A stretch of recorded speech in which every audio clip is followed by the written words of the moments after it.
Well, I'm joined now by the President of the National Iranian-American Council, Jamal Abdi. Good to have you on. Thank you very much for joining us. Just quickly, first of all, how serious do you think this is? I think this is incredibly serious. The impact on the global economy is serious.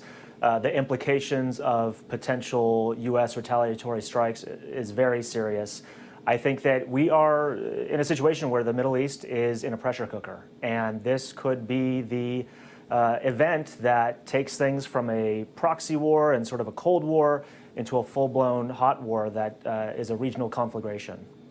President Trump this evening saying it's looking like Iran was responsible. The launch sites, the origins of the attack will no doubt be the subject of urgent intelligence and investigation. Who do you think did this? Where did these drones come from? I think we need to see the intelligence before we make any judgment. I think that there's probably a likelihood that Iranian fingerprints are on this, regardless of what is found. But whether it was a matter of Iran providing weaponry to Houthis or actually providing more serious support for the attack, I think that's what we will find out. And I think that where these drones or ballistic missiles came from is going to be very important. But I also think that instead of getting caught up in these details, there does need to be a broader look at why are we at this point where we are on the cusp of a conflict, where Iran, if it was involved in this, could actually draw the U.S. into an all-out war. So answer your own question then. Why are we at this point? Well, the Trump administration pulled out of the Iran deal and has essentially blindly followed the Saudis in the war in Yemen, despite Congress voting multiple times for the U.S. to pull out of that war. And really leaning into a regional conflict that the United States should be playing a stabilizing role in rather than putting its thumb on the scale. And so we are now drawn into this proxy war between the Saudis and the Iranians. And instead of being able to, get to the table with Iran, as Trump supposedly wants to do, we are now trying to figure out who struck who and how the U.S. is going to be dragged into it. And has this, do you think, ruined the prospect of any rapprochement between the US and Iran, which had begun to look a little bit more likely with the departure of National Security Advisor John Bolton?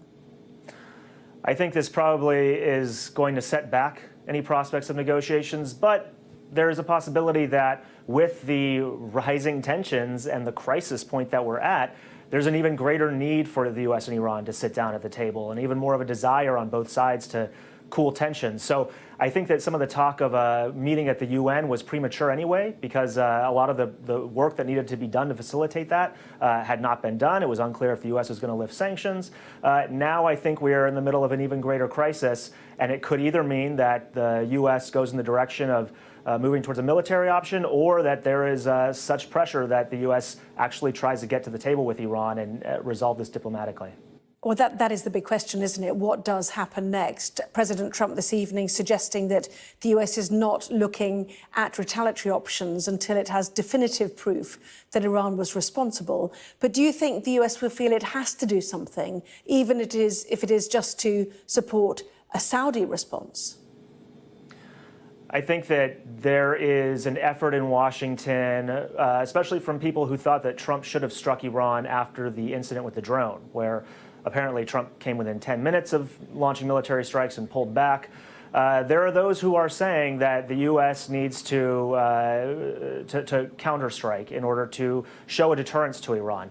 I think that is bad advice because this would draw the U.S. into a wider conflict. I don't think that's the direction Donald Trump wants to go. I do think that is potentially the direction some in his administration want to go. And so Trump is going to face a very difficult decision.